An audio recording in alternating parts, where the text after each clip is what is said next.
Le pouls du pays a changé, le calme est devenu rare et la rue a perdu patience. Le 3 octobre, le Maroc s'est réveillé sur une question lourde. La tempête est-elle terminée? Ou bien ce que nous voyons n'est-il qu'un silence précédant l'explosion à venir? 3 jours seulement s'étaient écoulés depuis cette nuit qui avait transformé le visage du mouvement. Les villes vivent désormais au rythme de l'attente, tandis que les plateformes débordent de vidéos documentant chaque instant, chaque cri, chaque affrontement. Les manifestations ne sont plus de simples expressions passagères de la jeunesse. Elles sont devenues une équation complexe entre une rue en colère et les messages de la génération Z parvenus jusqu'aux portes du palais royal. Le gouvernement continue de publier des communiqués successifs parlant de dialogue et de réponse aux revendications légitimes, alors que la poigne sécuritaire se resserre sur les places publiques. Les ministres apparaissent à l'écran avec des discours rassurants, mais leurs mots ne trouvent aucun écho auprès des jeunes qui crient « Nous voulons la justice ». Pas de nouvelles promesses. Ainsi, le Maroc entra dans l'aube du 3 octobre, un pays debout entre la balance de la sécurité et celle de la liberté, entre une génération qui refuse la peur et un pouvoir qui observe la scène avec prudence.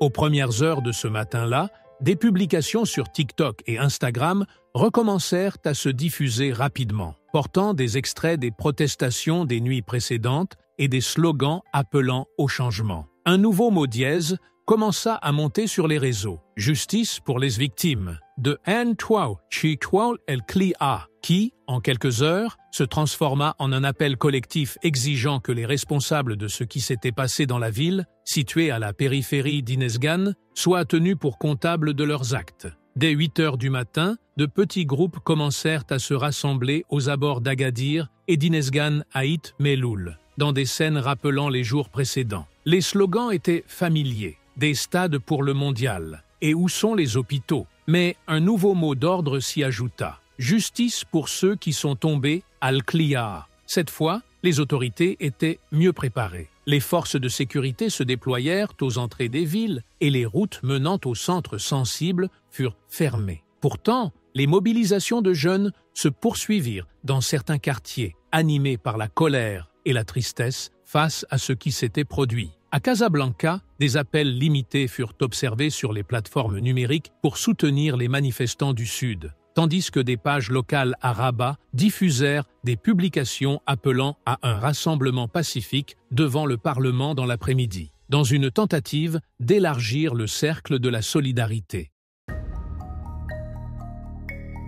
À la mi-journée, les villes s'embrasèrent de nouveau sous des vagues de protestations. À Agadir, les forces de l'ordre tentèrent de disperser les manifestants avant qu'ils n'atteignent le bâtiment de la wilaya. Mais les slogans s'élevèrent plus fort que les sirènes. Un jeune homme brandit une pancarte sur laquelle était écrit « Nous sommes la génération fatiguée d'attendre ». À Casablanca, la tension monta rapidement. Des jets de pierres et de bouteilles éclatèrent, auxquels les forces de sécurité répondirent par des gaz lacrymogènes et des canons à eau. Les affrontements s'étendirent à des quartiers comme Derbe Sultan et Aïn Sebaa, transformant les rues en nuages de fumée et en échos de cris et de heurts. À Rabat, la scène semblait au début plus calme et pacifique. Des centaines de personnes se rassemblèrent devant le Parlement avec des slogans organisés et posés. Mais la quiétude ne dura pas longtemps. À la tombée du soir, la police encercla les accès entourant le lieu du rassemblement et lança une vague d'arrestations ciblant ceux décrits comme des « instigateurs ». Mais les vidéos qui s'étaient échappées du lieu se répandirent rapidement sur les réseaux sociaux, allumant une nouvelle étincelle de colère numérique et élargissant le cercle d'interaction des jeunes dans d'autres villes. Le soir venu, l'affrontement n'était plus seulement entre les forces de l'ordre et les manifestants, mais aussi entre les récits médiatiques et les faits du terrain. Les chaînes officielles décrivaient certains incidents comme des troubles limités, tandis que des rapports internationaux qualifiaient la vague d'actuelle comme la plus importante que le pays ait connue depuis les protestations du Rif en 2016, dans un contexte de colère juvénile accusant les gouvernements de négligence et de mauvaise répartition des services publics. Sur les plateformes numériques, la scène était différente et instantanée. un flux continu de vidéos venues de plusieurs villes montrait des jeunes courant au milieu de nuages de gaz lacrymogène, des forces de sécurité les poursuivant dans les ruelles et des appels diffusés depuis des téléphones portables. Ces extraits se propagèrent rapidement et devinrent une source essentielle pour raconter les événements et intensifier les émotions. Dans certaines vidéos diffusées, on pouvait entendre des manifestants scander que leurs revendications étaient patriotiques, qu'ils n'étaient pas contre la nation, mais voulaient l'améliorer. Une phrase devenue un slogan largement partagé parmi les utilisateurs, nourrissant une nouvelle vague de solidarité numérique. Les autorités tentèrent de contenir cet élan digital à travers des démarches judiciaires et des mesures sécuritaires, tandis qu'une partie des militants se réfugiaient sur des applications et plateformes chiffrées, ainsi que dans des salons de discussion privés comme Discord, pour s'organiser et coordonner leurs actions à l'abri de la surveillance publique, donnant aux protestations un caractère plus décentralisé et plus difficile à suivre. À la tombée du soir, les manifestations s'étendirent et plongèrent plusieurs villes dans un climat de tension et de violence. À Agadir et Al-Kliaa, des manifestants prirent d'assaut un poste de la gendarmerie royale, ce qui entraîna des affrontements ayant provoqué des blessés parmi les gendarmes, après que les autorités eurent fait usage de munitions d'avertissement. À Casablanca, plusieurs manifestants annoncèrent des affrontements dans certains quartiers après une intervention policière, avec des vidéos montrant l'usage de gaz lacrymogène et de canons à eau pour disperser les rassemblements. Et malgré un cordon de sécurité particulièrement strict dans certaines zones, des milliers de jeunes descendirent dans les rues pour réclamer une enquête transparente sur la mort des personnes Al-Kliaa, ainsi qu'une amélioration des conditions sociales, des services de santé et de l'éducation. Aux alentours de minuit, les autorités annoncèrent l'arrestation d'un certain nombre de manifestants, ce qui suscita des accusations de la part d'organisations de défense des droits humains qui évoquèrent de possibles violations, notamment en ce qui concerne les droits et l'âge des détenus. Au matin du 4 octobre, le gouvernement publia un communiqué affirmant comprendre les revendications légitimes et exprimant sa volonté de remédier aux insuffisances sociales, tout en avertissant dans le même texte des dangers du désordre et des atteintes aux biens, précisant que l'application de la loi concernerait tout le monde et que la sécurité constituait une ligne rouge. La rue, elle, ne cessa pas de protester. Les positions et les attentes des autorités furent accueillies par des réactions fortes de la part d'associations locales et internationales de défense des droits humains, qui avertirent que la répression violente et les arrestations arbitraires risquaient d'aggraver la tension au lieu de résoudre la crise. Certaines organisations appelèrent à l'ouverture d'enquêtes indépendantes et au respect des droits des manifestants. De son côté, le mouvement de jeunesse éclaté sur le plan numérique, connu sous le nom de Gen Z 212, nia toute volonté de recourir à la violence, affirmant la continuité de sa lutte pour la dignité et la justice. Des pages et comptes liés au mouvement relayèrent sur les réseaux sociaux et sur des services de messagerie, notamment Telegram et Discord, des messages répétant que l'objectif n'est pas le chaos, mais la dignité, et le sang de Al-Kliaa ne sera pas oublié. Au plus fort de la tension, le mouvement Gen Z 212 publia des déclarations publiques exigeant des réformes politiques majeures. Ouverture des dossiers de corruption, reddition de comptes des responsables, garantie de la liberté d'expression, libération des détenus d'opinion et justice sociale. Dans la même nuit, un affrontement violent éclata à Al-Kliaa lorsque des manifestants tentèrent de prendre d'assaut un poste de la gendarmerie royale. Les forces de sécurité intervinrent, entraînant la mort de 3 personnes, selon un communiqué officiel indiquant qu'il s'agissait d'une riposte à une tentative de vol d'armes et d'un acte de légitime défense. Consciente de l'escalade de la colère, le chef du gouvernement prit la parole pour annoncer sa disponibilité à dialoguer avec les manifestants, affirmant que le dialogue était la voie pour dépasser la crise. Les organisations de défense des droits humains demandèrent, pour leur part, la fin des poursuites et estimèrent que l'usage de la force et les arrestations, en particulier lorsqu'elles sont arbitraires, ne faisaient qu'exacerber la tension au lieu de la contenir. Au milieu de la polémique grandissante, le ministre de la Justice Abdellatif Ouahabi apparut dans une interview télévisée afin de clarifier la position du gouvernement face aux événements. il déclara d'un ton calme « La protestation est un droit constitutionnel, mais elle n'est pas exempte de débordement ». Il ajouta que l'État avait entendu le pouls de la rue et que le gouvernement étudiait les moyens de répondre aux revendications populaires dans le cadre institutionnel et juridique. Interrogé sur la responsabilité du gouvernement dans l'aggravation de la crise, il répondit avec franchise « Nous commettons des erreurs, mais nous nous jugeons nous-mêmes devant le peuple, et nous corrigerons le cap ». Le ministre rejeta les accusations de marginalisation des secteurs de la santé et de l'éducation, précisant que leur budget avait doublé au cours des dernières années, tout en reconnaissant que réparer ce qui s'est accumulé pendant des décennies ne se fera pas en 1 ou 2 ans. À propos de la participation de mineurs aux manifestations, Warbi déclara « Ce sont nos enfants, nous les traiterons avec compassion, non avec punition », tout en avertissant que le virtuel n'est pas la réalité, faisant ainsi allusion au fait que certains jeunes étaient repassés des écrans à la rue sans pleine conscience des conséquences. Le ministre conclut son intervention en affirmant que le Maroc avait choisi la voie de la démocratie avec tous ses défis et que la loi demeurerait le seul cadre pour la gestion des crises. Avec l'aube du 3 octobre et les jours qui suivirent, il semblait que le Maroc se trouvait à un tournant délicat de son histoire contemporaine. L'État allait-il choisir d'ouvrir une page de réforme sérieuse et globale ou continuer sur la voie sécuritaire qui suscitait la controverse? Les observateurs estiment que ce qui se passe n'est plus une simple protestation sociale, mais qu'il s'est transformé en un mouvement de conscience nouvelle d'une génération sans chef ni tuteur, une génération née à l'ère numérique, qui documente chaque instant, diffuse chaque événement et transforme sa souffrance en cause mondiale. Une génération qui n'attend plus qu'on parle en son nom, mais qui forge désormais sa propre voix. Le 3 octobre ne fut pas un jour ordinaire dans l'histoire du Maroc, mais un moment charnière dans la mémoire d'une nation en pleine introspection. Depuis cette nuit-là, tout a changé. Le regard de la jeunesse sur le pouvoir et le regard de l'État sur ses enfants. Le sang versé à Al-Kliaa, les larmes à Oujda, les clameurs à Rabat.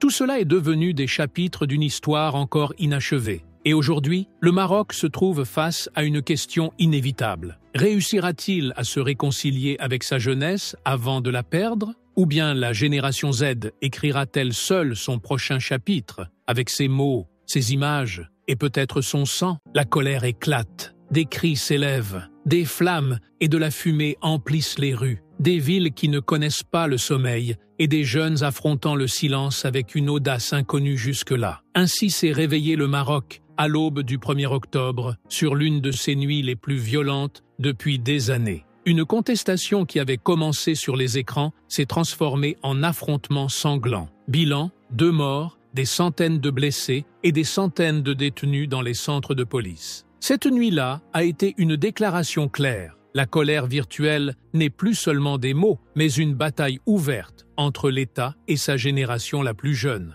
Les chiffres étaient sévères. Plus de 260 membres des forces de l'ordre blessés, des dizaines de civils et plus de 400 arrestations. De nombreuses villes ont flambé simultanément. Des voitures de police incendiées, des institutions attaquées et des commerces pillés. À Al-Kliaa, près d'Agadir, 2 personnes ont été tuées après l'ouverture du feu pour disperser une tentative d'assaut sur un commissariat. À Oujda, un incident filmé par des caméras où une voiture de police a percuté un jeune homme au milieu du chaos est devenu le nouveau symbole de la contestation. Malgré le sang versé, le mouvement Jeunes Z 212 a publié un communiqué refusant la violence, affirmant que son objectif n'est pas d'affronter les forces de l'ordre, mais de dénoncer les politiques qui privilégient les stades au détriment des hôpitaux et embellissent l'image du pays alors que les besoins fondamentaux s'effondrent.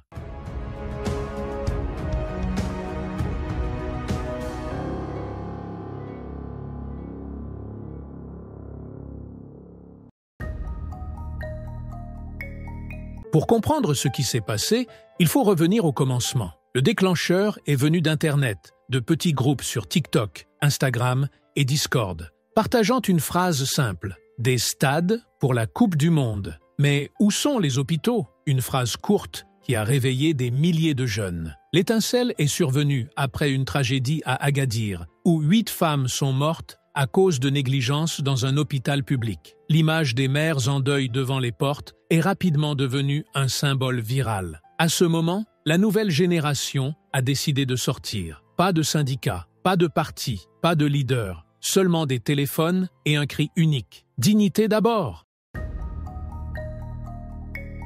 Rabat, Casablanca, Agadir, Oujda, 4 noms pour un même scénario répété, avec des détails différents. Dans la capitale, les manifestants ont tenté de progresser vers des bâtiments gouvernementaux, mais un cordon sécuritaire dense les en a empêchés. À Casablanca, les ruelles populaires se sont transformées en cortèges, puis en affrontements lorsque les routes ont été bloquées et que les champs ont monté. À Agadir et Inzegan, Aït Meloul, la colère a été plus violente, liée au dossier des hôpitaux qui a déclenché l'étincelle initiale. Les nuits là-bas sont devenues des arènes ouvertes. Sons, sirènes et poursuites dans les rues. Oujda a offert le spectacle le plus tragique, lorsque la poursuite a abouti à la mort d'un jeune sous les roues d'une voiture de police. La contestation s'est étendue des centres aux périphéries, des rues principales aux quartiers marginaux, comme si le pays entier disait d'une seule voix « Assez ». Nuit après nuit, l'affrontement s'intensifiait. Des groupes de manifestants jetaient des pierres et des cocktails Molotov auxquels la police répondait par des gaz lacrymogènes, des jets d'eau et des matraques. Dans certaines zones, lorsque les manifestants s'approchaient des commissariats, des coups de feu ont retenti dans l'air. Les téléphones ne cessaient de diffuser. Chaque scène de violence était instantanément partagée sur TikTok et Instagram et repartagée des milliers de fois. Le récit n'était plus contrôlé par l'autorité. Il est passé entre les mains des jeunes. La nuit du 1er octobre a été le sommet. Les manifestations n'étaient plus de simples protestations sociales, mais une confrontation majeure entre l'État et la génération Internet. Face au sang versé, le gouvernement a réagi rapidement. Le ministère de l'Intérieur a publié des communiqués successifs affirmant que l'intervention sécuritaire avait été mesurée, tout en reconnaissant le nombre élevé de blessés et d'arrestations. Le gouvernement a également exprimé sa compréhension des revendications, mais a insisté sur le fait que toute action doit rester dans le cadre de la loi. Les partis politiques semblaient perplexes. Certains ont appelé à un dialogue national urgent avec les jeunes, tandis que d'autres ont mis en garde contre le chaos. Quant aux organisations de défense des droits humains, elles ont dénoncé des arrestations arbitraires, avertissant d'un recul grave de la liberté d'expression si de véritables canaux de dialogue n'étaient pas ouverts. Malgré le chaos, les messages étaient clairs. Les jeunes veulent réorganiser les priorités nationales, que des milliards prévus pour les projets de stade soient redirigés vers le soutien des hôpitaux et des écoles, que la corruption soit combattue par des actes concrets et non par des promesses, que la dignité soit au cœur de toutes les politiques d'emploi et d'éducation. Ils veulent un futur viable, pas des communiqués officiels froids justifiant la réalité. Leurs slogans sont les mêmes dans toutes les villes. Nous voulons la dignité, pas des slogans. Ce qui se passe aujourd'hui ne se situe pas en dehors du contexte historique récent. En 2011, le mouvement du 20 février est sorti pour réclamer des réformes et la démocratie. Mais la réponse fut une nouvelle constitution sans véritable changement dans l'équilibre des pouvoirs. En 2016, le Irak du Rif a éclaté dans le nord, réclamant justice et dignité, mais il s'est terminé par une série d'arrestations massives. Aujourd'hui, une nouvelle génération apparaît, qui n'appartient ni aux partis ni aux syndicats, mais à Internet. Une génération qui voit le monde à travers l'écran, qui compare et refuse de rester en marge. C'est un enfant d'une époque différente, qui n'a pas peur de la caméra ni de la censure. Les plateformes sociales sont le cœur battant du mouvement. Le mouvement Gen Z 212 n'a pas de leader clair, mais c'est un vaste réseau de groupes interconnectés sur TikTok, Discord et Instagram. Chaque ville établit son propre calendrier et chaque manifestation est annoncée dans les salles de discussion plusieurs heures avant son déclenchement. Chaque téléphone devient une caméra et une source d'information. Chaque manifestant devient un reporter de terrain, documentant chaque instant. La répression n'effraie plus comme avant, car chaque scène est enregistrée et diffusée dans le monde en quelques minutes. Chaque larme déclenche une nouvelle vague de solidarité, et chaque coup devient un hashtag qui domine les plateformes. Aujourd'hui, les questions surpassent les réponses. L'État répondra-t-il par des réformes concrètes, rétablissant la confiance et apaisant les tensions, ou continuera-t-il à privilégier la répression, ouvrant la voie à un affrontement prolongé. Certains considèrent que ce qui se passe n'est qu'un feu de paille, qui s'éteindra rapidement. Mais d'autres y voient le début d'une nouvelle étape, où il n'est plus possible d'ignorer une génération qui parle un langage différent et possède ses propres outils pour s'exprimer. La nuit du 1er octobre n'était pas simplement un incident de plus dans le registre des protestations. C'était un nouveau chapitre écrit dans le sang, avec pour victimes 2 morts et des centaines de blessés et de détenus. Mais au-delà des chiffres, le plus important est la leçon. Une génération entière a déclaré qu'elle n'a plus peur et que le temps du silence est révolu. Aujourd'hui, le Maroc se trouve à un tournant historique. Soit il écoute ses enfants et leur donne une chance de participer, soit il entre en confrontation avec une génération qui considère la dignité comme le fondement de la vie, et non comme un luxe politique. La question reste suspendue dans l'air. Ce qui s'est passé est-il le début d'un printemps marocain différé, ou une tempête passagère qui masque quelque chose de plus profond et de plus cruel? Les scènes dans les rues marocaines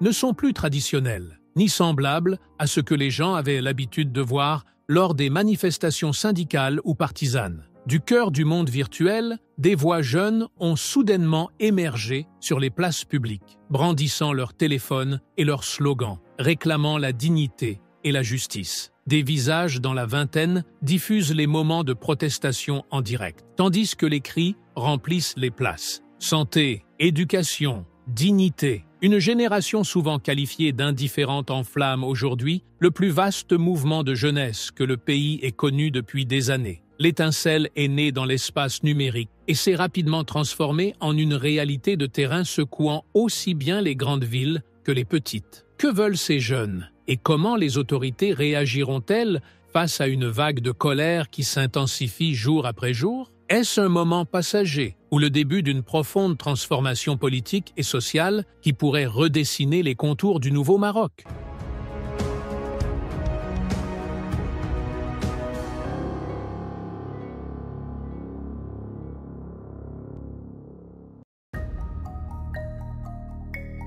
Tout a commencé dans le monde numérique. Un hashtag en tête des tendances sur Twitter, une courte vidéo virale sur TikTok et un message mystérieux circulant sur Telegram descendaient dans les rues, le temps du silence est terminé. En quelques heures, les plateformes sont devenues de véritables arènes de colère. Des vidéos et des slogans dénonçant la cherté de la vie et la dégradation des services se sont répandus parmi les adolescents et les étudiants, parfois sur un ton ironique, parfois avec une émotion sincère. Une génération longtemps absente de l'équation politique est soudain devenue le moteur principal. Étudiants, chômeurs, jeunes dans la vingtaine, sans direction, sans communiqué de parti, sans syndicat. Seulement des téléphones reliant des milliers d'individus, créant une scène nouvelle, sans planification ni centre. À la tombée de la nuit, de petits groupes sont sortis à Casablanca, suivis par Rabat, Tanger et Marrakech. La surprise fut générale, même parmi les participants eux-mêmes. C'était comme si le mur de la peur accumulé pendant des années s'était soudainement effondré. Un jeune homme déclara à un journaliste « Nous n'avons rien planifié, nous avons simplement senti qu'il fallait sortir ». Que cherchent-ils réellement? Leurs slogans étaient simples et clairs. Santé, éducation, dignité. Les prix montent, les opportunités d'emploi diminuent, les hôpitaux sont saturés et les écoles surpeuplées. Tout cela est devenu le carburant d'une colère généralisée. Sur la place des Nations à Tanger, un étudiant cria « Nous ne sommes pas contre l'État, mais contre le fait de mourir en silence ». Cette phrase passa de téléphone en téléphone, devenant le mot d'ordre implicite de tout le mouvement. À Marrakech, des pancartes proclamaient « Stop à la migration forcée, nous voulons un avenir ici ». À Casablanca, un jeune lança « Nous ne sommes pas des chiffres dans les rapports sur le chômage, nous sommes des êtres humains ». Ce qui frappe, c'est que toute l'organisation est née d'Internet. Pas de discours, pas de tracts partisans, mais des vidéos et des directs qui ont transformé chaque téléphone en petit média et chaque jeune en reporter diffusant la scène en temps réel. Nuit après nuit, la vague de protestation s'est étendue. À Rabat, des centaines ont tenté d'atteindre le Parlement, mais les barrages policiers les ont stoppés. Certains se sont assis à terre en scandant « Ce n'est pas la fin, nous sommes le commencement ». À Casablanca, les marches ont envahi les avenues centrales. Des banderoles réclamant la justice sociale, des enseignants, des médecins et des mères brandissant les photos de leurs enfants sans emploi. À Tanger, les places débordaient de milliers de manifestants contre le chômage et la vie chère. Quant à Marrakech, elle offrait une scène unique, des touristes filmant au milieu de manifestations de jeunes dans des lieux historiques. Une contradiction résumant les deux visages du Maroc, celui du tourisme et celui de la souffrance. Même les petites villes n'ont pas gardé le silence. À Al-Hoceima, Oujda et Kouribga, de petits groupes, mais à la voix puissante, sont descendus dans la rue, prouvant que la colère est désormais générale et non plus géographique. Les autorités ne sont pas restées silencieuses bien longtemps. Dès les 2 premières nuits, des organisations de défense des droits humains ont documenté des dizaines d'arrestations, principalement d'étudiants et de mineurs. À Rabat et à Casablanca, les canons à eau et les matraques ont été utilisés pour disperser les manifestants. À Tanger, les forces de l'ordre ont pourchassé des groupes à travers les ruelles. Mais les caméras étaient plus rapides. Pour chaque téléphone confisqué, 10 autres diffusaient la scène en direct au monde entier. Il est devenu impossible de monopoliser le récit. Et à chaque vague de répression, la sympathie populaire s'élargissait. Le cri d'une mère, voyant son fils emmené, « Rendez-nous nos enfants ». Ils n'ont ni volé ni tué. Un étudiant déclara face à la caméra, « Ils nous ont emprisonnés, mais ils ne pourront pas enfermer nos idées ». Pour saisir la profondeur du phénomène, il faut regarder les chiffres. Le chômage des jeunes dépasse 35% et celui des diplômés avoisine 19%. Plus de 12% des citoyens vivent sous le seuil de pauvreté. La dette publique a grimpé à plus de 90% du PIB. Dans certaines régions, il n'y a qu'un médecin pour 1600 habitants. Les classes comptent souvent plus de 50 élèves. Les prix du pain, de l'huile et du carburant ont doublé, tandis que les tarifs de l'électricité ont augmenté à plusieurs reprises. Et tout cela alors que des milliards sont consacrés à la construction des stades du Mondial 2030. Le slogan des manifestations résumait ce paradoxe en une phrase. « Pas de stade, nous voulons des hôpitaux ». Les protestations n'étaient pas un simple mouvement social. Le gouvernement les qualifia d'abord de limités et manipulés par des forces inconnues. Mais elles ont déstabilisé tout le monde. Les partis traditionnels sont restés silencieux. Les syndicats ont hésité, craignant de perdre le contrôle. Les organisations de défense des droits humains ont dénoncé les arrestations, tandis que les médias internationaux ont présenté l'événement comme la révolution de la génération Z marocaine. L'affaire est ainsi passée d'un enjeu interne à un événement politique mondialement observé, soulevant des questions sur l'avenir de la relation entre l'État et sa jeunesse. À la fin du mois de septembre, la tension a atteint son paroxysme. À Casablanca, des manifestants ont bloqué une autoroute pendant plusieurs heures avant l'intervention de la police, qui a arrêté des dizaines de personnes. À Rabat, des arrestations massives ont eu lieu avant même que les protestataires n'atteignent le Parlement. Le parquet a annoncé l'ouverture d'une enquête visant 24 jeunes accusés d'entrave à la circulation, tandis que plusieurs dizaines d'autres ont été libérés sous caution. Dans la soirée du mardi 30 septembre, le gouvernement a publié un communiqué affirmant comprendre les revendications et appelant au dialogue tout en insistant sur le fait que la réforme demande du temps. Il a également salué ce qu'il a appelé la gestion équilibrée des forces de l'ordre. Les réactions furent partagées. Les organisations de défense des droits humains ont accusé les autorités d'avoir recours à la force, tandis que plusieurs analystes ont estimé que la génération d'Internet avait imposé sa présence dans la rue,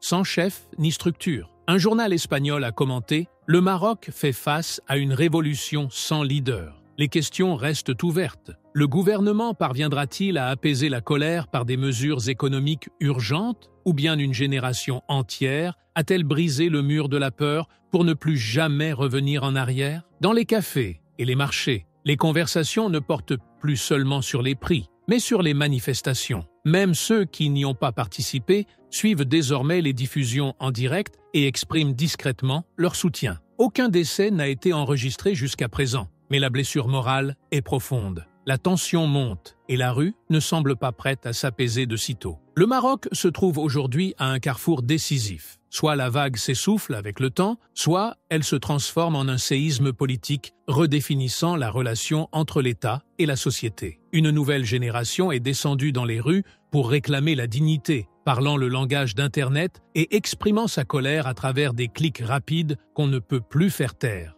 Et la question demeure en suspens. Vivons-nous l'aube d'un printemps marocain différé, ou simplement un nuage passager dans un ciel déjà lourd de tempêtes?